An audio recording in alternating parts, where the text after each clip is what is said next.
नमस्कार मित्रांनो, तर आज आपण करत आहोत 100 days equal to 100 code in C लँग्वेजचा 14वा प्रोग्राम. तर आजचा आपला क्वेश्चन असणार आहे की input the marks and check the student is pass or fail. Hash include stdio.h ही हेडर फाईल इन्क्लूड करून इंट मेनचा वापर करून कर्ली ब्रॅकेट ओपन करून आपण करूया आपल्या प्रोग्रामला सुरुवात. तर इंट हा आपला डेटा टाईप आहे आणि मार्क्स हा आपण व्हेरिएबल घेतलेला आहे.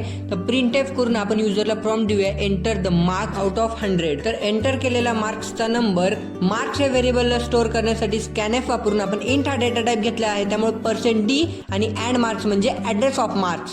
इफ मध्ये आपल्याला लिहायची असते कंडिशन. आपल्याला शाळेत किंवा कॉलेजमध्ये पासिंगसाठी एक क्रायटेरिया असतो, तो म्हणजे 35 किंवा 40 मार्क्सच्या पुढे पास असतं. तर आपण 40 मार्क्स घेऊया. तर आपल्या पासिंगच्या क्रायटेरियानुसार आपण कंडिशन घेतलेली आहे. जर आपल्याला मार्क्स ग्रेटर दॅन 40 किंवा इक्वल टू 40 असतील तरच पास म्हणजे यू पास द एक्झाम हे पहिलं सेंटेन्स प्रिंट होईल. आणि जर 40 पेक्षा कमी असतील तर एल्स मधला पार्ट प्रिंट होणार, तो म्हणजे यू फेल्ड द एक्झाम.